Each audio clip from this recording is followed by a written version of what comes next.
నమస్తే అండి. Indian post recruitment 2025 సంవత్సరంకు ఆన్లైన్ ద్వారా భర్తీ చేయడానికి 309 పోస్టులకు నోటిఫికేషన్ అంటూ జారీ చేయడం జరిగింది. మనం చూడగలిగినట్లయితే ఇండియన్ పోస్ట్ IPPB రిక్రూట్మెంట్ 2025 సంవత్సరంకు 309 పోస్టులు ఇచ్చారు. ఈ పోస్టులో జూనియర్ అసోసియేషన్ ఒకటి, అసిస్టెంట్ మేనేజర్ పోస్టులు ఉన్నాయి. ఈ వీడియోని చూస్తున్న మీరు అన్ఎంప్లాయ్మెంట్ అభ్యర్థులకు ఈ సమాచారాన్ని చేరవేస్తారని తెలియజేస్తున్నాను. ఈ వీడియోని పూర్తిగా చూడండి, స్కిప్ చేయవద్దు, చివరి వరకు చూడండి. ఇది అన్ఎంప్లాయ్మెంట్ వారికి మరి తెలియజేయాలని భావించినాను కాబట్టి ఈ యొక్క విషయాలను తెలియజేస్తున్నాను. ఈ యొక్క మరి ఇండియన్ పోస్టు రిక్రూట్మెంట్ 2025 సంవత్సరంలోకి మరి ఏమేమి కావాలి ఏంటి అన్నటువంటిది బ్రీఫ్గా వివరంగా తెలియజేస్తాను. ఈ వీడియో చూస్తున్న మీరు ఒక సబ్స్క్రైబ్ చేయండి, ఒక లైక్ చేయండి. మరి ముఖ్యంగా అన్ఎంప్లాయ్మెంట్ యూత్ వారికి సమాచారం చేరవేయండి. ఇప్పుడు మనం చూడగలిగినట్లయితే మరి ఎన్ని పోస్టులు ఉన్నాయి, కంపెనీ నేమ్ ఏంటి, మరి సందర్శించినటువంటి సైట్ ఏంటి, ఏజ్ రిలీజేషన్ ఎంత ఉంటుంది, అప్లికేషన్ ఫీజు ఏమైనా పే చేయాలా, లాస్ట్ డేట్ ఎప్పటి వరకు ఉంటుంది అన్నటువంటి వివరాలను ఒక్కొక్క దాని గురించి క్లుప్తంగా క్షుణ్ణంగా వివరంగా ఈ యొక్క డీటెయిల్స్ను ఇప్పుడు మనం చూద్దాం. కంపెనీ నేమ్ వచ్చిన తర్వాత Indian post payment bank IPPB. మరి పోస్ట్ నేమ్ వచ్చిన తర్వాత జూనియర్ అసోసియేషన్ ఒకటి ఉంది, అసిస్టెంట్ మేనేజర్ పోస్టులు ఉన్నాయి. మరి ఎన్ని పోస్టులు ఉన్నాయి ఏంటి అని మనం చూడగలిగినట్లయితే 309 పోస్టులు ఉన్నాయి. దీన్ని క్వాలిఫికేషన్ ఏం చేసి ఉండాలంటే క్వాలిఫికేషన్ గ్రాడ్యుయేట్ చేసి ఉండాలి.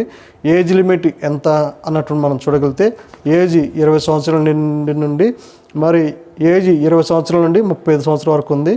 అప్లికేషన్ ప్రారంభ డేటు ఎప్పటి నుండి ఉంది అని మనం చూడగలిగినట్లయితే అప్లికేషన్ ప్రారంభ డేటు 11, మరి అప్లికేషన్ స్టార్టింగ్ డేట్ వచ్చిన తర్వాత 1/11/2025 ప్రారంభమైంది.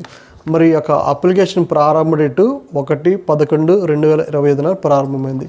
మరి లాస్ట్ డేట్ ఎప్పటి వరకు ఉంటుంది ఏంటి అన్నట్టు మనం చూడగలిగితే ఈ పోస్ట్కు అప్లై చేసుకోవడానికి లాస్ట్ డేటు 1/12/2025 వరకు ఉంటుంది. మరి సందర్శించవలసినటువంటి అఫీషియల్ వెబ్సైట్ ఏంటిది అని మనం చూడగలిగినట్లయితే IPPBonline.bank.in. మరొకసారి చెప్తున్నాను, ఈ యొక్క అధికారిక వెబ్సైట్ ద్వారా మాత్రమే సందర్శించి ఆన్లైన్లో అప్లై చేసుకోవాల్సి ఉంటుంది. ఆ యొక్క సైట్ వచ్చిన తర్వాత వెబ్సైట్ IPPBonline.bank.in. ఈ సైట్ను సందర్శించి అప్లై చేయాల్సినటువంటి వారు ఆన్లైన్లో అప్లై చేయవలసి ఉంటుంది. మరి IPPB junior association assistant manager recruitment 2025 సంవత్సరానికి వేకెన్సీ యొక్క డీటెయిల్స్ మనం చూద్దాం. మరి ఎన్ని పోస్టులు ఉన్నాయి అన్నటువంటి చెప్పాం కాబట్టి అసిస్టెంట్ మేనేజర్కి 110 పోస్టులు ఉన్నాయి. మరి జూనియర్ అసోసియేషన్కి 199 పోస్టులు ఉన్నాయి. ఈ పోస్టులకు అప్లై చేసుకోవడానికి ఎలిజిబిలిటీ క్రైటీరియా ఏంటి అని మనం కనుక చూడగలిగినట్లయితే ఈ పోస్టుకు అప్లై చేయడానికి అసిస్టెంట్ మేనేజర్ పోస్టుకు గ్రాడ్యుయేట్ ఇన్ ఎనీ డిసిప్లినరీ చేసినటువంటి వారు ఈ యొక్క అసిస్టెంట్ మేనేజర్ పోస్టుకు అప్లై చేసుకోవచ్చు. మరి జూనియర్ అసోసియేషన్కు క్వాలిఫికేషన్ ఏంటి అని మనం కనుక చూడగలిగినట్లయితే జూనియర్ అసిస్టెంట్కు క్వాలిఫికేషన్ వచ్చిన తర్వాత గ్రాడ్యుయేట్ ఇన్ ఎనీ డిసిప్లినరీ చేసినటువంటి వారు ఈ యొక్క పోస్టులకు అప్లై చేసుకోవచ్చు. మరి పోస్టులకు అప్లై చేసుకోవడానికి ఏజ్ పరిమితి ఎంత ఉండాలి, ప్రారంభం నుండి ఏజ్ ఎంత, ఆ యొక్క వివరాలు ఇక్కడ మనం చూద్దాం. ఈ పోస్టులకు అప్లై చేసుకున్నటువంటి అభ్యర్థులు అసిస్టెంట్ మేనేజర్కు అప్లై చేసుకున్నటువంటి అభ్యర్థుల వారి యొక్క వయసు 20 సంవత్సరాల నుండి 35 సంవత్సరాల వరకు ఉండాలి అని పరిగణించారు. అదేవిధంగా జూనియర్ అసోసియేషన్కు 20 సంవత్సరాల నుండి 32 సంవత్సరాలు వయసు ఉండాలని తెలియజేశారు. ఏజ్ విషయంలో మరి ఏజ్ రిలీజేషన్ అన్నటువంటిది age relaxation is applicable as per the rules ప్రకారంగా ఏజ్ రిలీజేషన్ అంటూ ఉంటుంది అని తెలియజేస్తారు.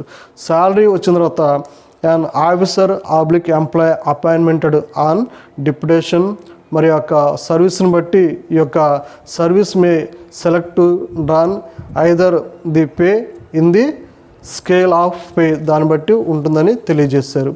మరి ఈ పోస్టులకు ఏమన్నా అప్లై చేయడానికి అప్లికేషన్ ఫీజు అని కట్టాలా, ఒకవేళ పే చేస్తే ఎంత అమౌంట్ ఈ పోస్టులకు అప్లికేషన్ ఫీజుగా పే చేయవలసి ఉంటుంది. ఆ యొక్క వివరాలు ఇప్పుడు మనం చూద్దాం. అప్లికేషన్ ఫీజు వచ్చిన తర్వాత అప్లికేషన్ ఫీజు 750 రూపాయలు నాన్ రిఫండబుల్. 750 రూపాయలు application fee for all categories వారు పే చేయవలసింది. ఇందులో ఎలాంటి రాయితీలు లేవు. ఈ పేమెంట్ ఏ విధంగా చేయాలి అని చూడగలిగినట్లయితే పేమెంట్ విధానం అప్లికేషన్ ఫీజు ఆన్లైన్ మోడ్ మాత్రం ద్వారానే చేయవలసి ఉంటుంది. మరి ఈ యొక్క ఆన్లైన్లో చేసేటప్పుడు మీ దగ్గర ఉంటున్న డెబిట్ కార్డు కానీ క్రెడిట్ కార్డు ద్వారా కానీ ఆన్లైన్ నెట్ బ్యాంకింగ్ ద్వారా ఆన్లైన్ చేయవలసి ఉంటుంది. ఇవి లేనటువంటి వారు మీ దగ్గరలో ఉన్నటువంటి నియరెస్ట్ బ్యాంకులు మీ యొక్క గ్రామాల్లో కానీ మీ యొక్క ప్రాంతాల్లో కానీ ఉన్నప్పుడు ఆ యొక్క బ్యాంకు దగ్గరికి వెళ్ళి ఇట్లా IPPB రిక్రూట్మెంట్కి అప్లై చేస్తున్నాం కాబట్టి దీనికి ఫీజు పే చేయాలంటే వారు ఈ యొక్క 750 రూపాయలు మీ చేత కట్టించుకొని అప్లికేషన్ ఫీజు అంటూ వారు పే చేయించుకోవడం జరుగుతూ ఉంటుంది. మరి యొక్క డేటు ఎప్పటి నుండి ప్రారంభమైందో మనం చూసాం. 1/11/2025 నుండి ఈ యొక్క పోస్టులకు ఆన్లైన్ ద్వారా అప్లికేషన్ ప్రారంభించడం జరిగింది. లాస్ట్ డేటు ఎప్పటి వరకు ఉంది అని మనం చూసినట్లయితే ఈ యొక్క లాస్ట్ డేటు 1/12/2025 అనగా డిసెంబర్ 1వ తారీఖు వరకు ఈ పోస్టులకు ఆన్లైన్ ద్వారా అప్లై చేసుకోవచ్చు. మరి సెలక్షన్ ప్రొసీజర్ ఏ విధంగా ఉంటుంది ఏంటి అన్నటువంటి మనం చూడగలిగినట్లయితే ఈ యొక్క పోస్టులకు మరి సెలక్షన్ ప్రొసీజర్ ద్వారా మరి ఎగ్జామ్ కండక్ట్ చేసి అందులో మెరిట్ వచ్చినటువంటి వారిని మరి సెలెక్ట్ చేసుకొని ఈ యొక్క సెలక్షన్ ప్రొసీజర్ ద్వారా అభ్యర్థులను ఎంపిక చేసుకోవడం జరుగుతూ ఉంటుంది. మరి ఈ సెలక్షన్ ప్రొసీజర్ ఏ విధంగా ఉంటుంది అని ఇప్పుడు మనం చూడగలిగినట్లయితే merit list will be drawn banking outlet wise. Selection will be made on the basic of the percentage of marks obtaining. మీకు వచ్చినటువంటి ఆ యొక్క మార్క్స్ పరంగా పర్సంటేజ్ ప్రకారంగా మరి గ్రాడ్యుయేట్ అప్టైన్ ఇన్ గ్రాడ్యుయేట్ లెవెల్లో మీకు వచ్చిన మార్క్స్ ప్రకారంగా మరి సెలక్షన్ అంటూ జరుగుతుంటుంది.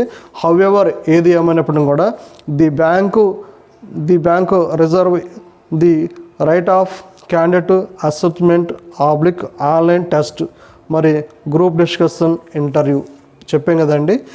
ఈ పోస్టులకు మరి రిటర్న్ టెస్ట్ కండక్ట్ చేస్తారు. రిటర్న్ టెస్ట్ పాస్ అయినటువంటి వారిని మెరిట్ లిస్ట్లో తీస్తారు. ఈ యొక్క మెరిట్ లిస్ట్లో ఉన్నటువంటి వారిని మరి దేనికి చూస్తారంటే మెరిట్ లిస్ట్లో ఉన్నటువంటి వారిని మరి గ్రూప్ డిస్కషన్ అంటూ కండక్ట్ చేయడం జరుగుతుంటుంది. ఈ ఎగ్జామ్ పాస్ అయిపోయిన తర్వాత GD గ్రూప్ డిస్కషన్ పెడతారు. గ్రూప్ డిస్కషన్ అయిపోయిన తర్వాత ఇంటర్వ్యూ కండక్ట్ చేస్తారు. ఇంటర్వ్యూలో పాస్ అయినటువంటి వారికి డైరెక్ట్గా మీ యొక్క మొబైల్ నెంబర్ కానీ మీ యొక్క ఈమెయిల్ ఐడికి కానీ మీకు వారు ఆ యొక్క సమాచారాన్ని పంపించడం జరుగుతూ ఉంటుంది. అందుకే మీరు మీ యొక్క మొబైల్ నెంబర్ కానీ మరి మెయిల్ కానీ మీకు మెసేజ్ వస్తూ ఉంటుంది.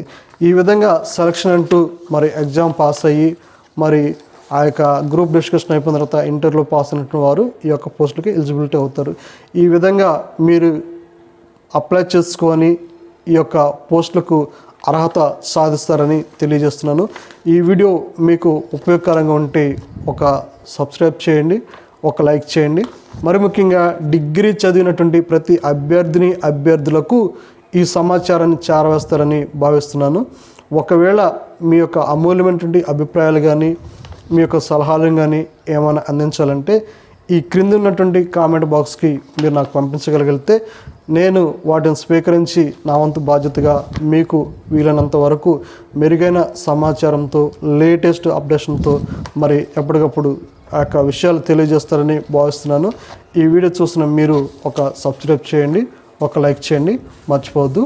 Thank you.